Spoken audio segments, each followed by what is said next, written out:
The snow had stopped falling an hour ago, but the cold had settled deep into the forest like a living thing. The road was silent, broken only by the wind moving through the bare trees. Rosalind Graymont lay half buried in a drift beside the narrow path, her body twisted where she had fallen. Her cream traveling dress was soaked and stiff with ice. Her left arm lay at a wrong angle, sending sharp pain through her whenever she breathed too deeply. Blood had dried along her temple, dark against her pale skin. She remembered the sound her head made when it struck the rock. She remembered the moment before that even more clearly. Caspian's hands on her shoulders, the calm look on his face. Not anger, not cruelty, just decision. "You know too much, Rosalind," he had said over the howl of the storm. "I gave you a choice. Marry me, play your role." She had begged him to stop. She had told him she would protect him if he did the right thing, that he could fix what his family had done. He had only smiled, the same charming smile he wore when he proposed. "You're very noble," he had said softly, "and very foolish."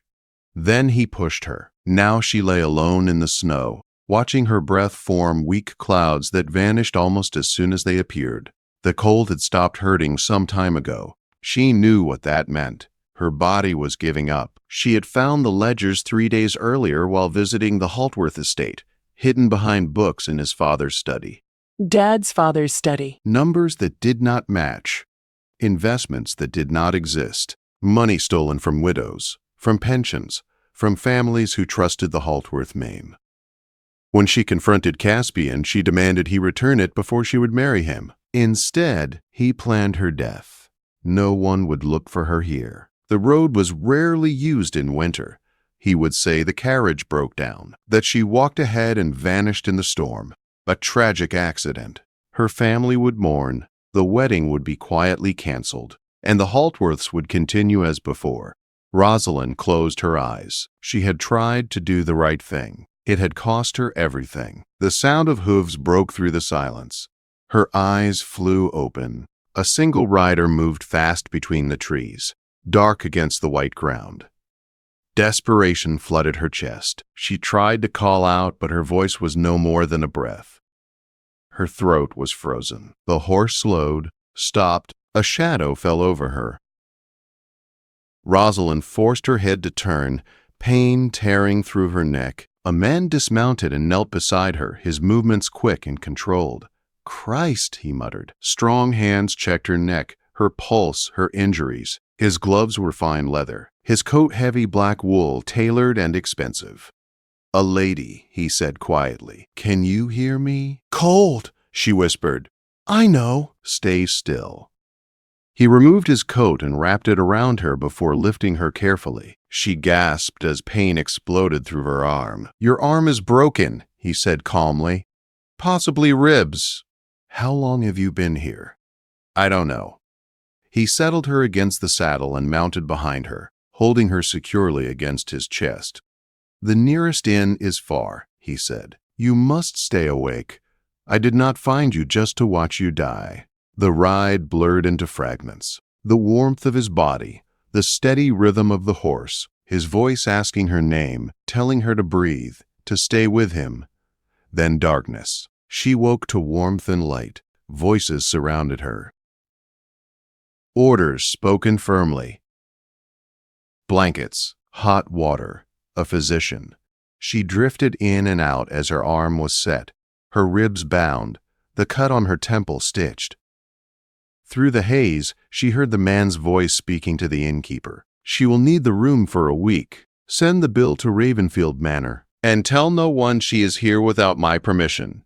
Ravenfield Manor." Even through pain and exhaustion, the name cut through her thoughts.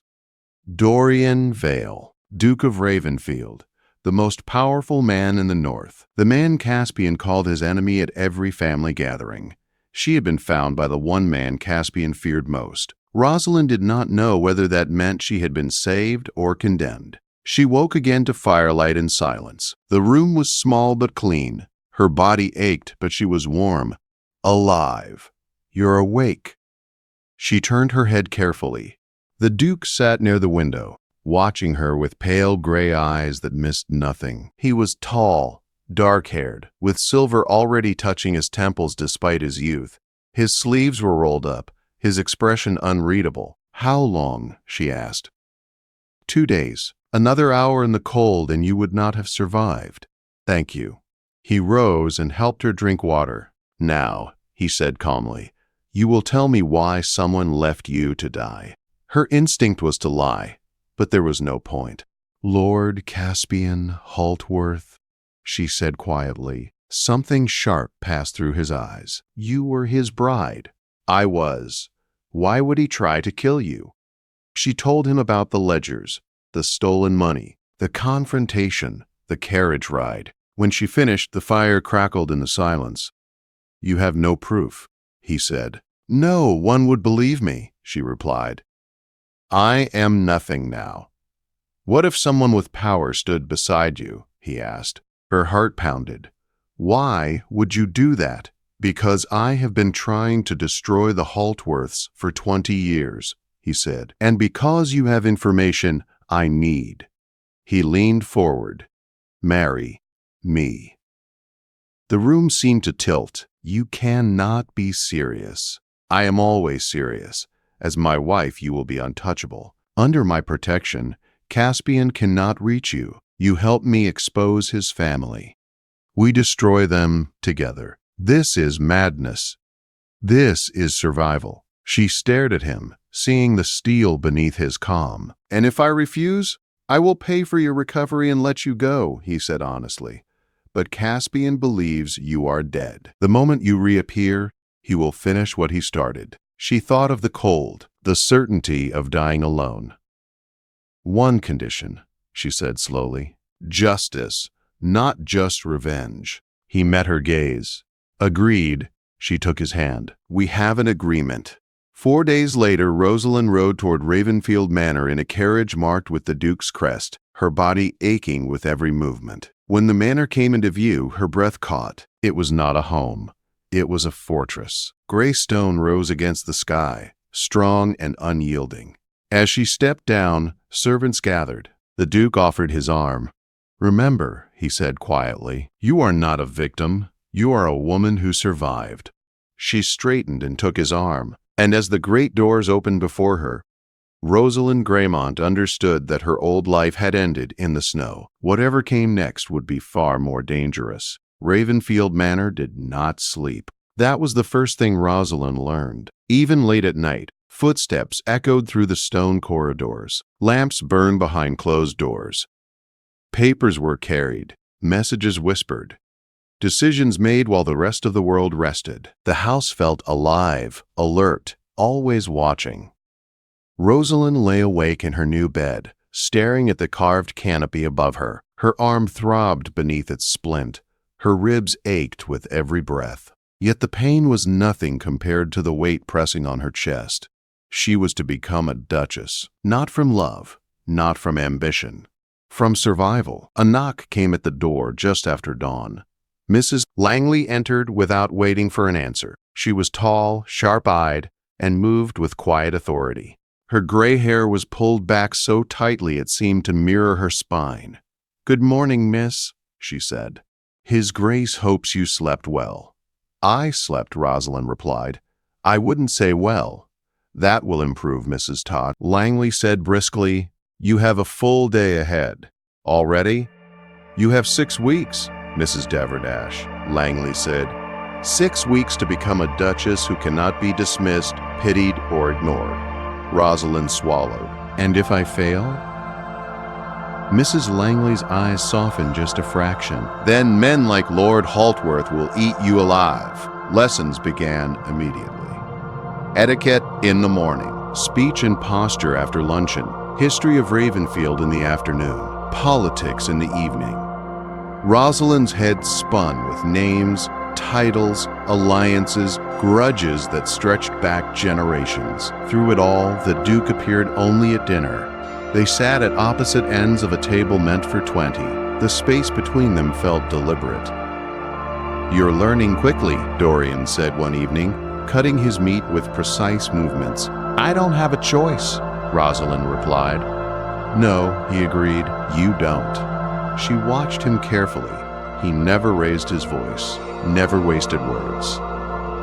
He listened more than he spoke, storing information like a weapon. "Tell me again about the ledgers," he said. She did. Every detail she could remember. Each time he asked sharper questions. Each time her memory grew clearer. "You'll face them soon," he said finally. "The Haltworths." Her fork stilled. "When?" "Sooner than I'd like." The days passed in a blur. Pain faded, confidence replaced fear, slowly and unevenly. Rosalind learned to hold her head high, even when her knees trembled. She learned to speak calmly when her heart raced, and she learned how closely the Duke watched her, not with tenderness, with calculation, until the night before the wedding. She stood alone in the chapel, staring at the simple altar. Frost traced the windows like lace. Her reflection stared back at her from the glass. Pale, tired, determined. Having doubts, she turned. Dorian stood in the doorway. "I'm about to marry a man who sees me as strategy," she said. "I think doubts are reasonable." "Yes," he said, "they are." He stepped closer. "If this were different," she asked quietly, "would you still choose me?" He considered the question longer than she expected. "I don't know," he said honestly, "and I won't lie to you." She nodded. "That's something." The wedding was brief. No guests, no celebration. Only vows spoken with steady voices. Rings exchanged without ceremony. When the vicar declared them married, the silence felt heavy. Dorian offered his hand. She took it. The Duchess of Ravenfield. That night, the servants celebrated. Rosalind attended, smiling, accepting congratulations. She was gracious, polite, perfect. Dorian did not appear. She found him later in the library, surrounded by papers. "You did well," he said, without looking up. "So did you," she replied. Silence stretched between them. "Tomorrow," he said, "we begin the real work." The invitation arrived 2 days later. Lady Petton's weekend house party. Every powerful family would attend, including the Haltworths. Rosalind felt the room tilt. "I'm not ready," she said. "You're angry," Dorian replied. "That will carry you through." Preparation became brutal. Every name rehearsed, every possible insult anticipated, every trap analyzed. Dorian drilled her until exhaustion blurred her vision. "Caspian will try to break you," he said. "Let him." The night before their departure, Rosalind could not sleep. She wandered into the library and found Dorian staring out the window. "I heard him in my dreams," she said softly. His voice. "He no longer has power over you," Dorian replied. "I'm not sure he knows that." "He will." Ashcombe Hall rose from the countryside like something from a dream. Creamstone, wide lawns, laughter drifting through open windows. As their carriage arrived, whispers followed. Rosalind felt every eye on her. "Remember," Dorian murmured, "you are untouchable." They entered together. Caspian saw her at dinner. The color drained from his face. His fork fell to the plate. Rosalind met his stare and did not look away. Later, on the terrace, he confronted her. "You should be dead, but I'm not. How did you survive?" "Someone chose to save me." His smile twisted. "You went to Ravenfield." "I was dying in the snow," she said. "He found me." "What did you tell him?" "Enough." Dorian appeared beside her. "Leave," he said quietly. Caspian laughed, but fear edged his voice. "This isn't over." "No," Rosalind said. "It's just beginning." The whispers started the next morning. Audits, irregularities, questions long ignored. Rosalind planted doubts with calm words and careful smiles. She watched the Haltworths grow tense, watched Caspian lose control. Then she overheard the plan. Her sister. Blackmail. Her blood ran cold. Dorian acted immediately. Guards were sent. Her family moved under protection. "You kept your word," she said, shaken. "I always will," he replied. That night they stood close in the library. Too close. "You're more than strategy," he said quietly. She looked up at him. "Then what am I?" He did not answer. Instead, he kissed her. Soft, real, unplanned. When they parted, both were breathing hard. "This changes things," she whispered. "Yes," he said. "It does. The garden tea became a battlefield. Lord Haltworth accused Australia." Dorian countered. Rosalind stood steady. Then Lady Grantham spoke. Then another, and another. The housekeeper stepped forward. The truth spilled into the open. By the time Lady Patten ordered the Haltworths to leave, Caspian looked broken. As he was escorted away, his eyes met Rosalind's. Fear. That night, Rosalind collapsed into a chair, shaking. "It's over," she whispered. "For them," Dorian said. "Not for us." She looked at him. "When did this stop being an arrangement?" He was quiet for a long moment. "When I realized losing you would cost more than winning," he said. She reached for his hand, and for the first time since the snow, Rosalind felt truly warm. The Haltworths left Ashcombe Hall before sunset. Their departure was quiet but heavy. Servants watched from windows. Guests whispered behind gloved hands. The name that once opened every door now closed them instead. Rosalind stood beside Dorian on the terrace as the last carriage disappeared down the drive. "It's done," she said, though her voice trembled. "It started," Dorian corrected. "Now comes the collapse." They returned to Ravenfield the next morning. Snow fell softly as the manor gates closed behind them. For the first time since the forest road, Rosalind felt something settle inside her. Safety. Not certainty. Not peace. But safety. News traveled faster than horses. By the end of the week, 3 investors demanded full audits. By the next, 2 banks froze Haltworth accounts. By the third, warrants were issued. Caspian was taken into custody after trying to flee the city.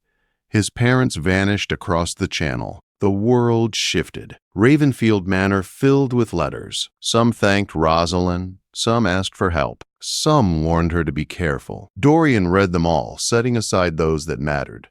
"You've become visible," he said one evening. "That brings allies and enemies." Her parents looked smaller than she remembered. Older, worn. Her sister Charlotte ran to her and clung to her as if afraid to let go. "I thought you were dead," Charlotte whispered. "So did I," Rosalind replied, holding her tight. Dorian stood back, giving them space. When Rosalind finally turned to him, tears on her cheeks, he nodded once. "They're safe," he said, "as long as they need." That night, Rosalind cried for the first time since the snow. Dorian sat with her, silent and steady, until the storm inside her passed. Weeks followed. Quiet ones. Necessary ones. The investigations grew louder.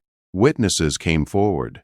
Ledgers surfaced. The truth, once whispered, now spoke plainly. Caspian sent a letter from prison. She burned it without opening it. "You don't owe him anything," Dorian said. "I know," she replied. "I owe myself peace." The question lingered between them. What were they now? They shared dinners, walked the grounds together, spoke easily, sometimes fiercely, sometimes gently. They did not pretend the past had not shaped them. They did not rush what came next. One night, standing in the library where so many plans were born, Dorian broke the silence. "This marriage began as strategy," he said. "It is no longer that." Rosalind met his eyes. "Then what is it?" "A choice," he said, "if you want it to be." She stepped closer. "I do." They sealed it not with vows, but with understanding. Winter deepened. Ravenfield changed. Rosalind noticed the women first.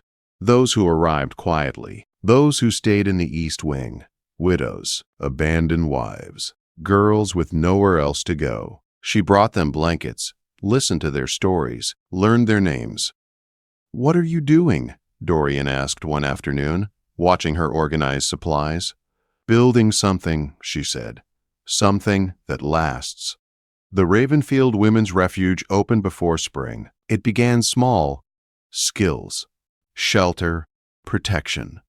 Dorian funded it without hesitation.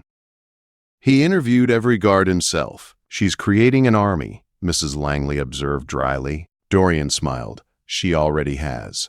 Caspian was convicted in early spring. His charm failed him at last. His parents were captured weeks later.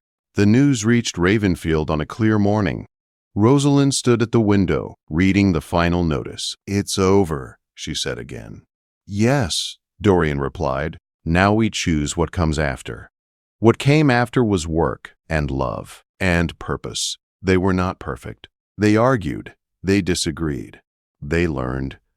But they chose each other every day. On a quiet evening, snow returning to the hills, Dorian led Rosalind into the gardens. He stopped beneath the old oak and held out a small box. "This is not obligation," he said. "This is not protection." She opened it. A simple ring, honest, beautiful. "This is me choosing you," he continued, without strategy, without fear. Tears filled her eyes. "I choose you too," she said. They kissed as snow gathered on their shoulders, gentle and sure. Months later, Ravenfield stood brighter than it ever had. Laughter echoed through halls once cold. Hope lived where silence once ruled. Rosalind walked the grounds with Charlotte, watching the women she had helped build new lives. "I'm proud of you," Charlotte said. "So am I," Rosalind replied. Dorian waited for her by the gates. When she reached him, he took her hand. "You were left in the cold," he said quietly. "Yes." "And you survived?" "Because someone stopped," she said. "Because someone chose." He squeezed her hand. "Because love can be a choice," he said. And this time, the future felt warm.